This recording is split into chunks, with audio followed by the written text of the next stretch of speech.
உங்களில் பலரும் அறிந்த எஸ்.பி. முத்துராமன் சகலகலா வல்லவன், முரட்டுக்காலை என்ற திரைப்படங்களை எடுத்த பிரபலமான இயக்குனர் அவர். ஒரு முறை எம்.ஜி.ஆர். முதலமைச்சரான பிறகு ஏவிஎம் ஸ்டுடியோவிற்கு வருகை தந்துள்ளார் ஒரு திரைப்படம் பார்ப்பதற்காக. அங்கு அனைவரும் கூடி நின்று எம்.ஜி.ஆரை வரவேற்பதற்காக நின்று கொண்டிருந்தனர். அப்பொழுது எஸ்.பி. முத்துராமனும் நின்று கொண்டிருந்தார். ஏற்கனவே எம்.ஜி.ஆருக்கும் எஸ்.பி. முத்துராமனுக்கும் நல்ல பழக்கம் இருந்தது.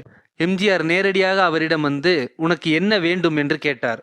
எஸ்.பி. முத்துராமன் பயந்து போய், என்ன சார் என்று பயந்து கேட்க, அதற்கு எம்.ஜி.ஆர். உனக்கு என்னையா வேணும் என்று குரலை தாழ்த்தி கேட்க, எஸ்.பி. முத்துராமன் சற்றும் யோசிக்காமல், உங்க வீட்டிலிருந்து சிக்கன் நெய் ரோஸ்ட் வருமே, அது கிடைக்குமா நாளைக்கு என்று கேட்க, எம்.ஜி.ஆர். சிரித்து கொண்டே, அவன் என்னென்னமோ கேட்கிறான், நீ சிக்கன் நெய் ரோஸ்ட் கேட்கிறியே என்று சிரித்துவிட்டு அங்கிருந்து சென்று விட்டார். மறுநாள் ஒரு கெரியரில் சிக்கன் நெய் ரோஸ்ட் எஸ்.பி. முத்துராமனுக்காக பார்சல் செய்யப்பட்டு எம்.ஜி.ஆர். வீட்டிலிருந்து ஏவிஎம் ஸ்டுடியோக்கு வந்துள்ளனர். அவர் அப்பொழுது ஒரு இயக்குனர் கூட அல்ல, ஒரு துணை இயக்குனர். இதை எஸ்.பி. முத்துராமன் அவர்களே ஒரு மேடையில், அதுதான் எம்.ஜி.ஆர்., அதுதான் எம்.ஜி.ஆரின் பண்பு என்று பெருமையாக கூறிக்கொண்டார்.